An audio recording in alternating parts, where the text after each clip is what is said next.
Here with us on The Breakfast Show, we have got one of the UK's most popular astrologers, Russell Grant. Welcome, Russell. Hello, my darling. How are you? Not too bad, but you, my dear, have been a very, very busy man. You've got a new book out at the moment, Zodiac Baby Names, it's called.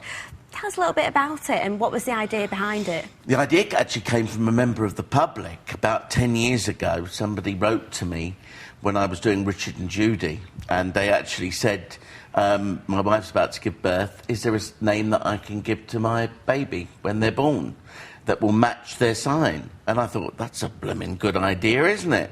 And the premise is a simple one, really, that basically whatever name you are given, which normally comes from your parents, will it match your sun sign, or will it match the aspirations you have for yourself or your parents have for you?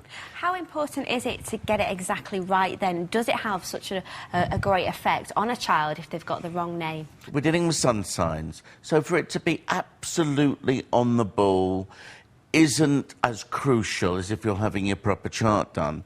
For instance, we've done your name, haven't we? We know that you're a Cancerian sun sign, and the name Misha, which is the female equivalent of Michael, that means who is like God.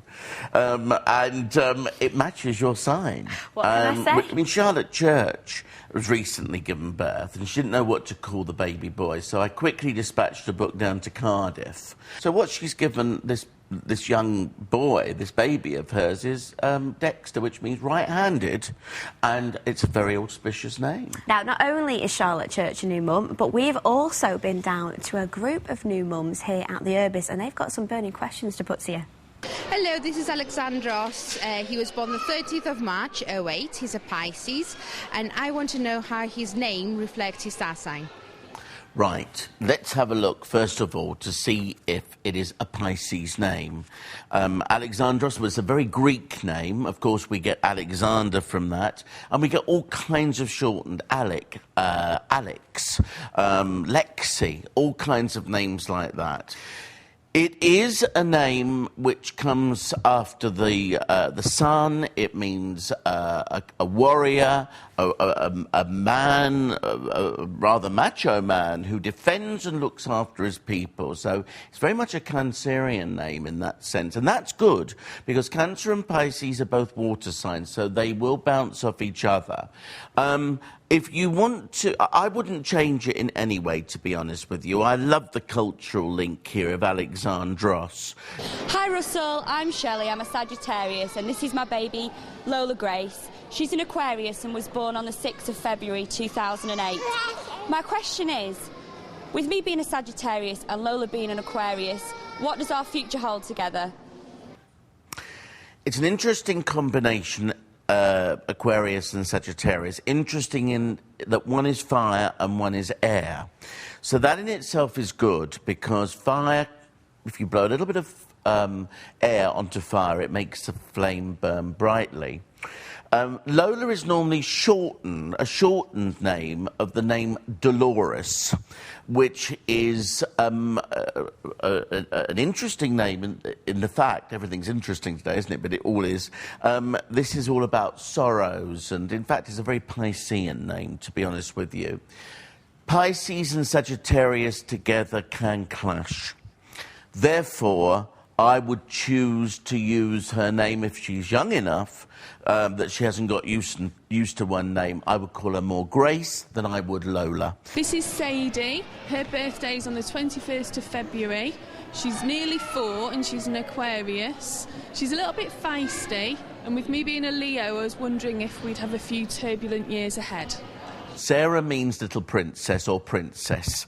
And why do I say Sarah? Because Sadie actually means Sarah. Many people, especially in days of yore, if you had somebody in your family called Sarah, they often got called Sadie. It's a very Jewish, Hebrew name.